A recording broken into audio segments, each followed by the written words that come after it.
Breaking news from Syria, where the situation is developing rapidly, with one group of rebels claiming to have reached the suburbs of Damascus in what they describe as the final stage of their offensive. The Syrian state news agency is denying reports that President Bashar al-Assad has left the city, insisting that he is carrying out his work from Damascus. But in pictures obtained by the news agency AFP, which the BBC has verified, protesters can be seen toppling a bust of the president's father, Hafiz al-Assad, in President's Square in the Damascus neighbourhood of Jermana, about 10 kilometres from the centre of the capital. Well, the rebel group advanced rapidly on the capital after snatching the southern province of Deraa from government control. These latest pictures show rebels driving in a seized military vehicle in the region of Deraa. Well, the news agency Reuters says that other rebels from HTS have advanced from the north and are inside the third city of Homs, with the Syrian army loyal to President Assad falling away.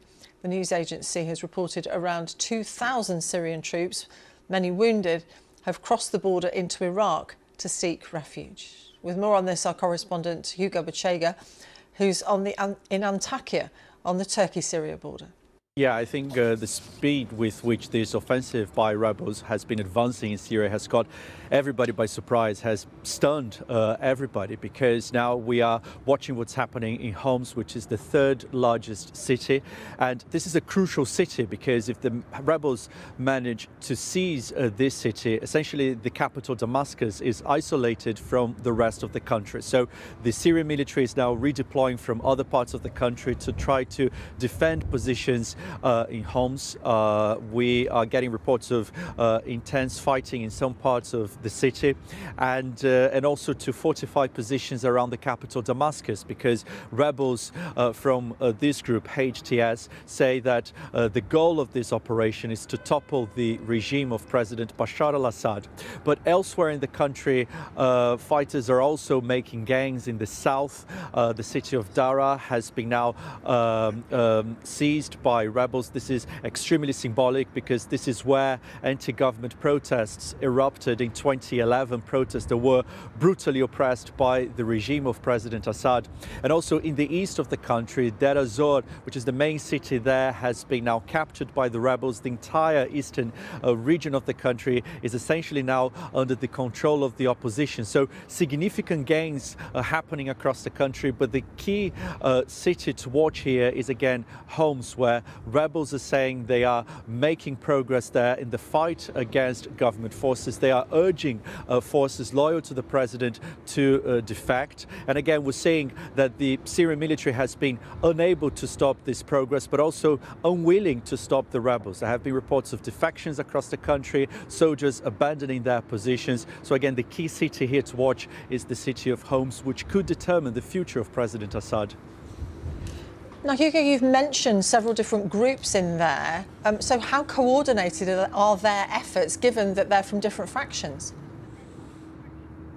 Exactly. So we're seeing that in the east, the progress that's been happening there is being led by Kurdish fighters, and in the south, local insurgencies have taken the opportunity. Again, it seems that government forces had abandoned their positions to join those soldiers trying to defend the city of Homs. And obviously the main focus, the main insurgency here is being led by Islamist rebels from HTS. And I think not only the groups participating in Syria, but this is a war that has involved global powers like Russia and Iran. And we're seeing that without the help of Russia and Iran, President Assad has been unable to defend his positions. And we've been talking about this for days, how President Assad relied heavily on these two key allies to turn the tide in the civil war, especially with the support of Russian air power, to crush the opposition and try to regain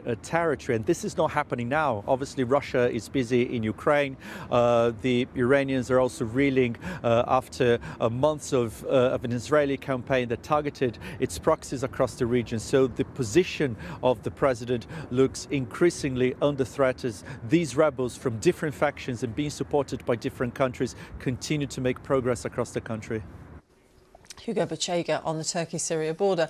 Here's our Middle East regional editor, Sebastian Usher, for more on what we've been hearing from Damascus. I mean, some of the people, Syrians outside who have relatives inside Damascus, have been sort of saying that they've been speaking to their relatives there, and that what they're hearing is that there's a atmosphere of panic, confusion and uncertainty. They're not really hearing anything that's telling them what's going on, and they're actually asking the people who are calling them from outside if they can give them information.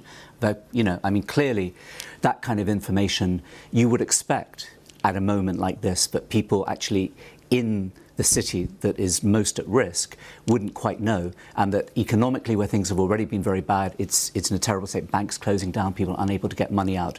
So a sense that something is impending. They don't know what, but they are very, very worried about it, obviously. So clearly Bashar al-Assad under enormous pressure. Where are his allies? Well, I mean, there is a meeting going on in Qatar at the moment with two of his main allies, the foreign ministers of Iran and Russia. I mean, Iran has said over the past few days that they will support Bashar al-Assad, that they will send more military equipment, they will send more reinforcements, essentially. Hezbollah, which played a key part, again, an Iranian proxy to some extent, has said just in the last few hours that it's sending 2,000 fighters back into Syria.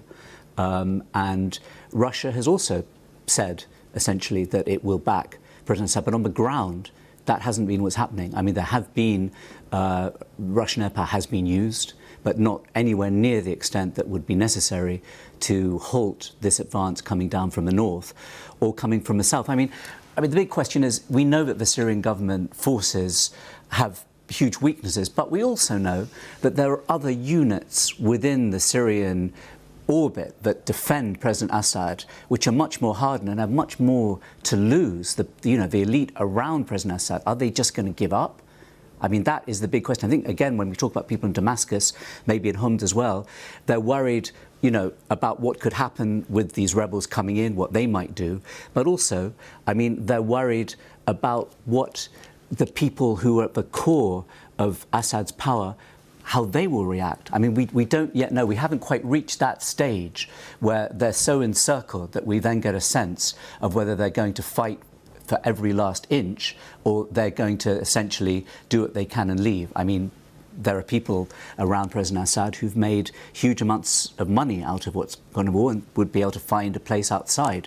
Are they leaving? Have they left? There's the speculation, as you were just saying in your intro, that President Assad might have left, his family might have left, and the only thing that's really come from his side is the presidential office saying, no, he's there at his desk in Damascus at his duties. Sebastian Usher. Let's speak to Fawaz Gerges, Professor of International Relations at the London School of Economics. Professor Gerges, thank you very much for joining us here on BBC News. What are you able to determine about how far rebels have actually advanced inside Syria? Well, it's